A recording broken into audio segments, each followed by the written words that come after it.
Welcome to the Calm Mom Podcast, the show for ambitious women ready to get off the hot mess express. I know you've got a lot going on.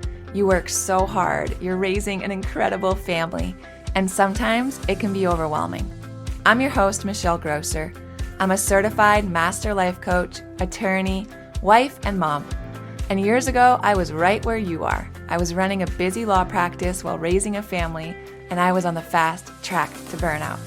I thought I just needed to be more organized or have better routines, but it was learning how to heal and regulate my nervous system that expanded my capacity to gracefully hold more of this big, beautiful life. You too are worthy of an extraordinary life in and beyond motherhood. Learning to be a calm, anchoring presence in your home and at work is going to be your superpower. If you're here to do the inner work that brings a sense of calm amidst the chaos, I'm here to join you on that journey. Each time you press play, your growth continues. So let's get at it. Hey there, you're listening to the Calm Mom Podcast. Michelle Grosser here. Thanks for being with us today. On today's show, we're going to talk about 3 of the top reasons that I see over and over and over again in my group programs and my one-on-one coaching, why women are feeling so fried. So fried, right? And if not in this exact moment, celebrate that. And then maybe ask yourself, like, when was the last time that you just felt fried? Or how often are you feeling fried? Like, you guys know that feeling, right? The tank is empty. My brain's got nothing left, right? I'm experiencing brain fog, forgetfulness. I'm walking into rooms not knowing why I'm there, opening the fridge or the pantry, not remembering why I'm there, driving home, not even aware of the drive, right? I just get from one place to another and I'm like, man, how did that happen? Maybe it shows up feeling irritable or edgy. Like you just feel like you're on edge all day long, right? You wake up and you're kind of just in this sour mood. Maybe your emotions are all over the place, right? It doesn't take much to set you off. Or maybe it's anxiety. Maybe it's burnout. You're just flipping exhausted. I know for me, when I'm fried, I get super spacey. Like it's just so hard for me to be present, right? I dissociate. I have a hard time paying attention when my kids or anyone else is talking to me. Forget like being really focused and productive in my work, even trying to read a book. Like, have you guys ever had times where you just sit or lay there with a book and you read the same paragraph like 4 times and you still have not processed what you're reading, right? You're fried. Another indicator for me when I'm fried is that I notice that everything, particularly the little things, start to feel really overwhelming for me. Like I know in my rational mind that what I'm tasked with is not a big deal. Something like responding to an email or just like simply starting a project or, planning meals for the week, whatever it is. All of those small things that I can handle, no problem other times. When I'm feeling fried, that feels like a lot for me. Like that feels like way too much. Like everything is just closing in on me. Everyone wants something from me. It's just like pressing in on me from all sides. And I feel like I'm just going to lose it at any moment, right? Like I'm either just going to pop off or I'm just going to start bawling, just want to crawl into my bed or hide or run away. And I have a feeling, especially since I've talked to a lot of you about this, I have a feeling that I'm not alone, right? Maybe you can remember a time where you felt like that. So how, right? Or why, I guess, do we get to that point where we're so fried out? What's going on in our nervous system? I want to talk today about what I see most frequently as 3 of the most common reasons. And the women that I work with, discovery calls, one-on-one coaching, inside every store. These are the 3 things that I see over and over and over again that lead to that feeling of just being so fried, like so done. Here's number 1. The first reason that you're feeling so fried is that you have not been taught, you don't know how to complete the stress loop. Complete the stress loop. Here's what I'm talking about. When we experience stress, there's an initial stressor, right? Something that our body, our brain perceives as a threat or a danger, whether it's real or just perceived, right? A lion chasing us, a real threat, or a nasty email from, a coworker, a perceived threat, right? To our physical safety. So when our brain and our body perceive some sort of threat, there's a physiological response in our body, right? Certain hormones and chemicals are released in order to respond to that threat. We notice a physical response. Our heart might start racing, our breathing might change, our body temperature might change. We notice like our voice might change, right? All of these different physiological responses. In order for us to be able to appropriately respond to that threat. Now, once that threat has dissipated, so not remember, but think back thousands of years ago, right? If we were in fact running from a real threat and danger to our survival, like a lion, and we ran or we fought, right? Fight or flight response. And eventually we did either escape or we somehow fought the lion and we were safe. That stressor was gone and we would return to our group of people, right? Our community. And we might talk it through. We've metabolized a lot of those chemicals that were released because we had physical activity. We actually ran or we actually fought. We would eat a nice hot meal, right? We would get a good night's rest. And our body, our nervous system would complete that stress loop. It would go all the way around and return back to baseline stress level. Now, we live in 21st century. We do not experience stressors once every 3 weeks, right? We don't have enough time between stressors. We don't move our body enough to metabolize all of those stress chemicals that are being released in our body. We do not know how to return back to baseline stress level. We're just being hit, right? Stressor, chronic stress, financial stress, emotional stress, relational stress, the stress of all the stuff we have to do, right? Managing our house, parenting, our careers, all the things. So our body has not understood how to return to baseline stress level. And all that stress we're holding, because we're not discharging it, right? Our body doesn't feel safe. So it's just continuously pumping out these stress chemicals. And we're stuck in this fight or flight response. That will leave us feeling fried. So what we want to learn to do is we want to learn to complete that stress loop. And this is really what I work with. It's what we start with in Restore, and it's what I work with my one-on-one clients, learning how to complete the stress loop in your nervous system for your particular body, right? Your particular nervous system. What does your nervous system respond to? What kinds of, activities or practices help signal to your brain that the stressful event, right? Or the harmful event or the threat or whatever has passed. And your body is safe to return to a state of equilibrium. How do we do that? Well, it's a lot of things we talk about on this podcast. Here are a couple ways. One, physical activity, right? You guys are never going to hear me shut up about this. Moderate exercise, moving your body. It helps to discharge the energy that's accumulated during a stress response.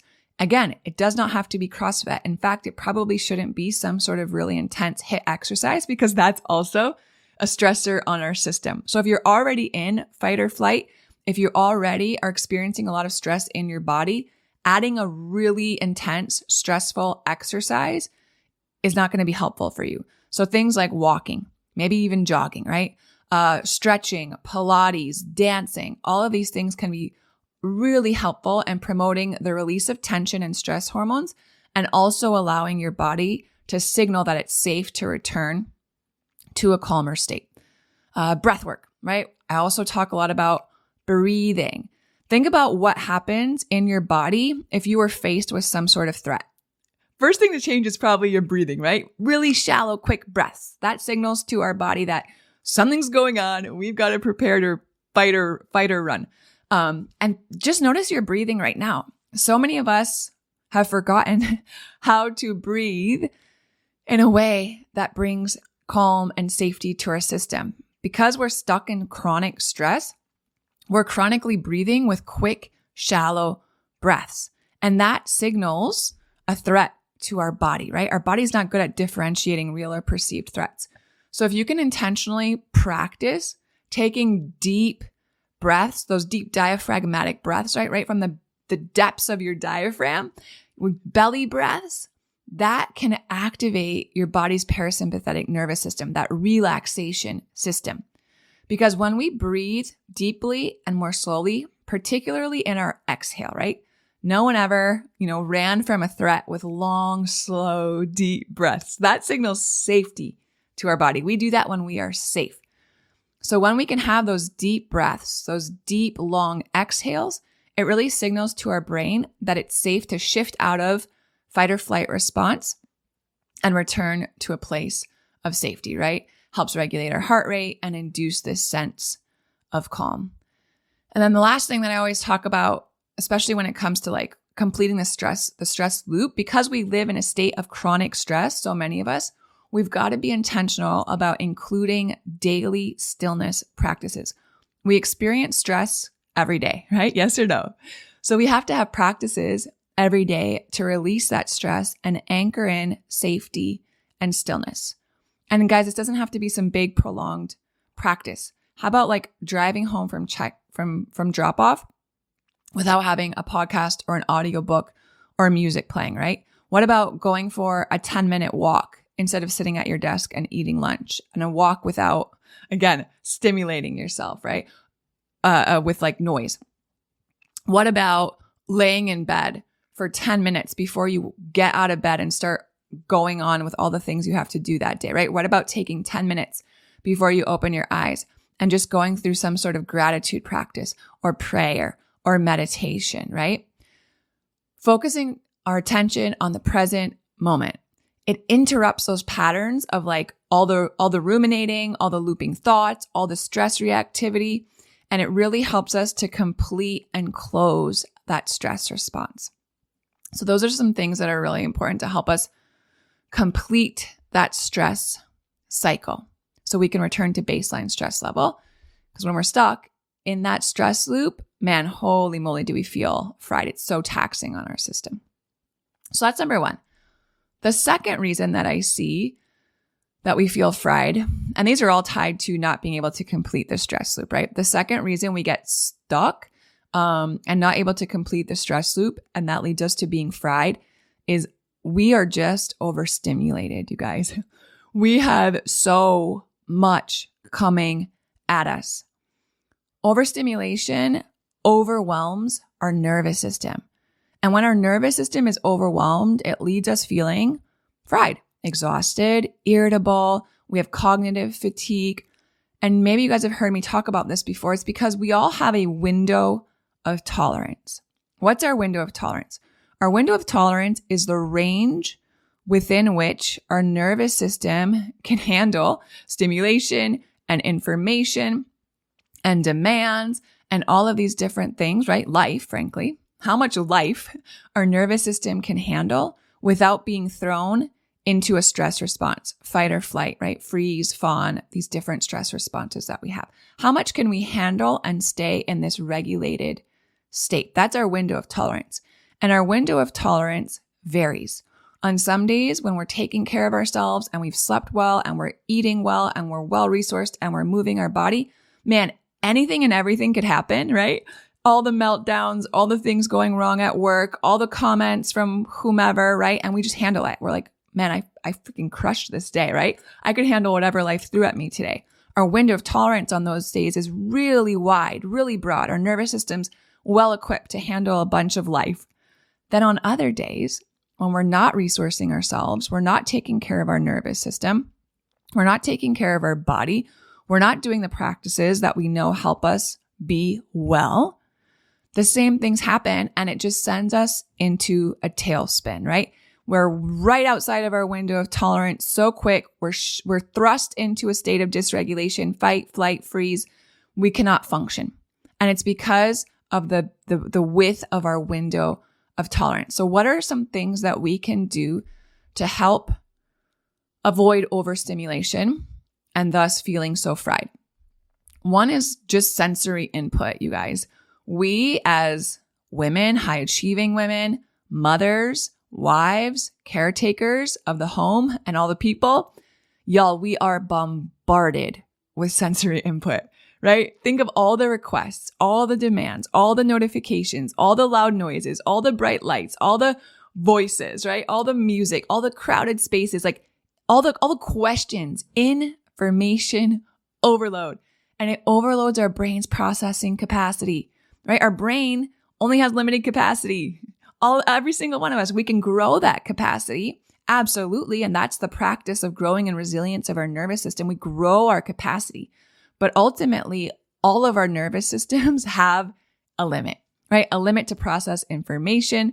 And when that's overwhelmed, our brain really struggles, you guys, to like filter stuff out, to prioritize stuff. It's exhausting. And all of that overstimulation, everything that's constantly coming at us, when we're overwhelmed in our nervous system, that's a stressor, right? So again, as we talked about, it triggers our body's stress response. And it leads to the release of all of those stress hormones like cortisol and adrenaline. Our body sees all of that overstimulation as a threat, and it chronically activates our stress response. So over time, it leads to exhaustion. It leads to feeling fried. It leads to burnout. So what we want to make sure that we're doing is we're prioritizing what I think is actual self-care, right? Relaxation, stress reduction, sensory moderation, taking breaks from screens. Do it right now, guys. Go through your phone and just start turning off all of your non-essential notifications. And by non-essential notifications, be real with yourself, right? You don't need a notification about all of your emails and your different email accounts. You don't need notifications from all of the different apps on your phone. You don't need notifications. Like maybe there are 2 or 3 that you actually really need, right? Other than that, like guys, be ruthless in turning off those notifications. They are exhausting. And then just time away from your screen. Like have a practice, man. At a certain time of day, I put my screen away, or I don't pick it up until I've been awake for an hour in the morning, right? Including stillness practices. We just talked about that. Mindfulness, meditation, prayer, getting outside. Getting outside. There's just something about spending time in nature, sunshine, fresh air, right? Listening to the sounds of nature without all of that stimulation coming in through your headphones is so soothing and calming and healing for your body and your nervous system. And then making sure you're taking care of the essentials, right? Am I sleeping? Am I hydrating? Am I nourishing my body? Beautiful practices that help us recover and prevent that fried feeling. And then the last one, number 3, that I see, and it kind of ties to all of this, right? It ties to completing the stress loop. It ties to counteracting the effects of overstimulation. Is y'all, the third reason that so many of us have felt fried or feel fried in the moment is because we're just plain overcommitted. We're overcommitted. We've got really poor boundaries around our bandwidth and around our attention, right? And around our energy. There's no white space in our calendar. There's no intentional margin built in our day-to-day. And when we have poor boundaries around those things, what happens? We're more likely to say yes, right? We're more likely to say yes to demands on our time and demands on our energy and demands on all of our resources, even when we don't really want to, right? Even when it's not in our best interest. And that overcommitment, right? Spreading ourselves too thin, it eats up all the time that we would otherwise have for rest, for meaningful connection with the people that we love so much, our family, relaxing, recharging, self-care. And what happens when we're overcommitted, or at least I'll speak for myself and what I tend to see. I notice for myself, when I am overcommitted, y'all, it doesn't take long before I start feeling resentful, right? I'm resentful for other people who have not overcommitted and seem to have so much time and space. I get resentful toward my husband, who sets much better boundaries around his time and is very quick to say no to things, right, that are not full body yeses for him. Without clear boundaries, when I notice I'm slipping and having boundaries around my commitments and saying yes, I start resenting others, either taking advantage of me, not respecting my needs, asking too much of me, right? Not respecting my limits. And that builds up over time. I get stuck in anger, frustration, emotional exhaustion, whatever. Really, really sneaky victim starts playing in there. And y'all, when we don't have poor boundaries, there's no power there. There's no empowerment, right? So that's a signal for me. When I start noticing that resentment, y'all, I got to rein it back in. I got to take my power back. I got to set some healthy boundaries, right? Take care of my own needs, prioritize myself, right? Without I guess not prioritizing others at the expense of myself, right? Not ignoring the signs of stress, not ignoring the signs of burnout, and protecting my space, protecting my energy, protecting my attention, protecting my bandwidth, all of those things. So I don't just keep going when I feel or notice that I'm running on empty. So what do we do? I think in order to combat the overcommitment, the solution really is getting clear on your boundaries, getting clear on communicating those boundaries, on enforcing those boundaries. Healthy boundaries, guys, they're so closely tied to the joy that you want to experience, to the energy that you want to experience, right? So getting clear on what are your priorities and then setting boundaries in order to protect those priorities, protect your needs for rest and for space and for quiet time with your family, right? Acknowledge your limits, acknowledge your priorities, say no when necessary, prioritize your self-care, prioritize your well-being. Healthy boundaries are going to help you do all of that, guys. And as a result, you're creating a protective barrier. You're creating a buffer, right? Against stress and against overwhelm and against emotional drain, feeling fried. And you're able to protect, right? Boundaries keep things out, but they also keep things in. And when we have healthy boundaries, we get to keep in our energy and our sense of balance and our peace and all of those beautiful things that we're seeking. So those are the 3 reasons I think that most people are feeling fried. They don't know how to complete the stress loop. They are way too overstimulated and they are way too overcommitted. So I would just invite you today, maybe just choose one of those areas. If this is resonating and you're like, yeah, all of those, or at least one of them really hits it for me. I'm feeling fried and I can see how, being overstimulated or being overcommitted or not completing the stress loop is really kind of perpetuating this feeling of burnout. Choose one today. Choose one, right? How are you going to create some space in your calendar to be able to rest? How are you going to lower some of all of that stimulation that's coming at you, right? How are you going to reduce some of that sensory input? How are you going to start to get more aware about how you're completing the stress loop? Maybe it's moving your body. Maybe it's breathing. Maybe it's incorporating a stillness practice.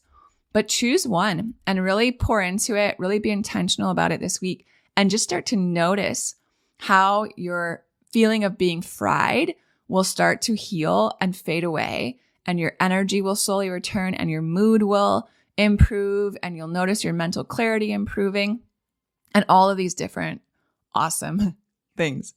And you guys, if this is something that you have struggled with, like feeling fried for a long time, you're probably not the only one, right? I can guarantee you that. So if you're looking for help, you're in the right place. I would love to help you. I would love to support you in that. I would love to meet you.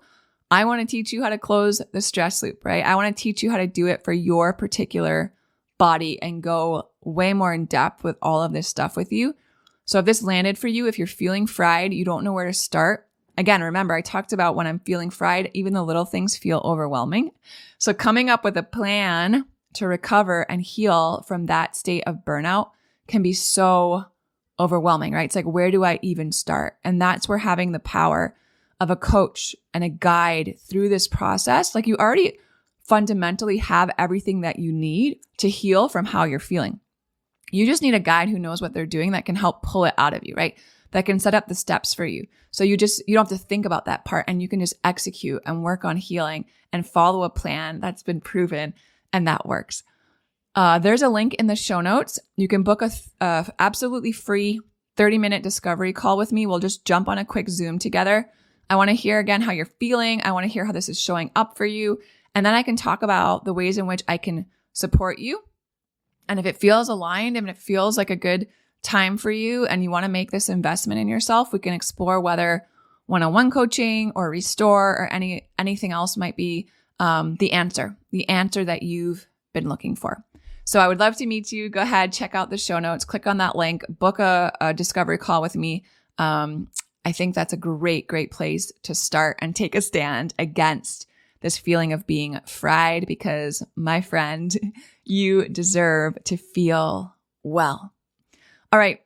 Thanks for being with me today. I love you guys so much. I will talk to you soon.